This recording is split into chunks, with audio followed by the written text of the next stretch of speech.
I'm Amy Goodman with Juan Gonzalez. We turn now to escalating tensions between the president and the Pope, following President Trump's unprecedented attacks on Pope Leo over the Pope's vocal opposition to war. Last month, Defense Secretary Pete Hegseth publicly prayed for, quote, overwhelming violence against, quote, those who deserve no mercy.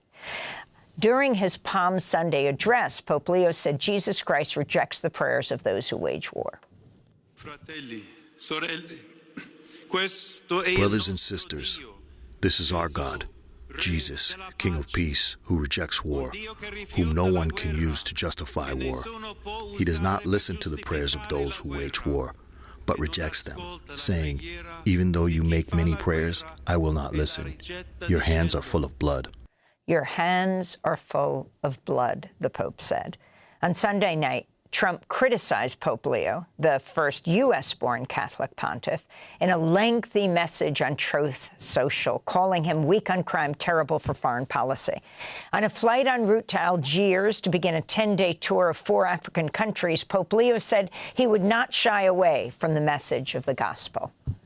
I don't want to get into a debate with him. I don't think that the message of the gospel is meant to be abused in the way that some people are doing. And I will continue to speak out loudly against war.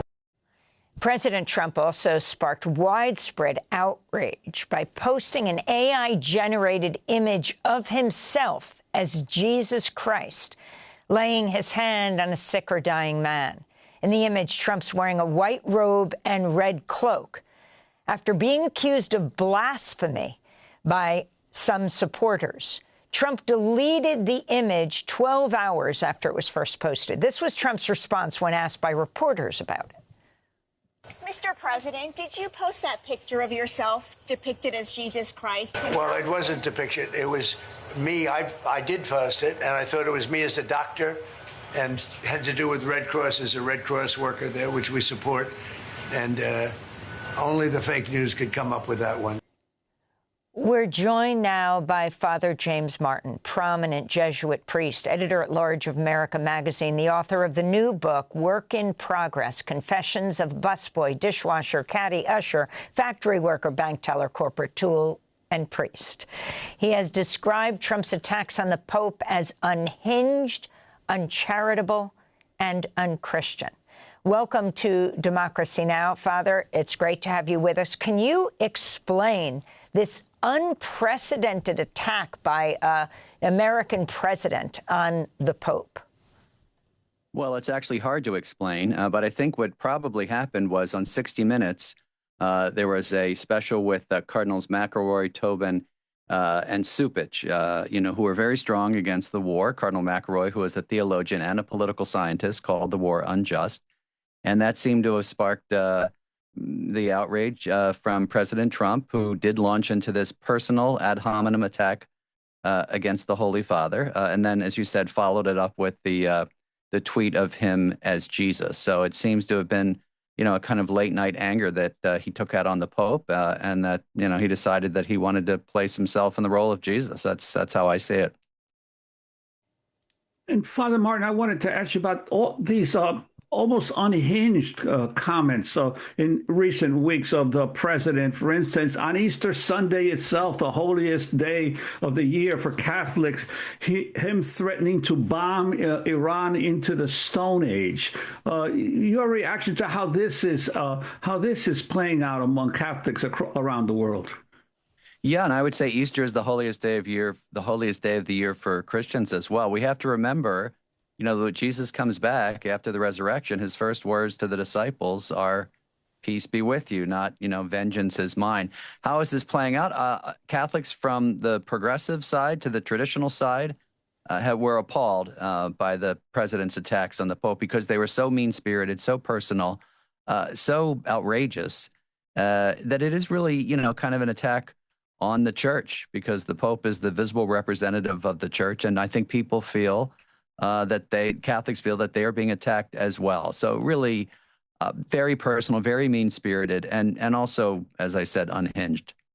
President J.D. Vance, a Catholic convert, appeared on Fox News last night. He said this. I certainly think that in some cases it would be best for the Vatican to stick to matters of morality, to stick to matters of what's going on in the Catholic Church, and let the President of the United States stick to dictating American public policy. So that's J.D. Vance, if you can respond to that. And also the AI image Trump posted of himself as Jesus Christ. But start with Vance. Yeah, he said the Catholic Church should stick to matters of morality. I don't know any other more pressing moral issues than war and peace, than taking care of the poor, the sick, the homeless, the stranger. These are moral issues, right? And so that is exactly what Pope Leo has been doing. He has been talking about these moral issues. And so I don't understand how Vice President Vance cannot see that war is a moral issue. Secondly, this idea of President Trump posting a picture of himself as Jesus, some have called it blasphemous, which is, speaking ill words against God. But I think it's more idolatry.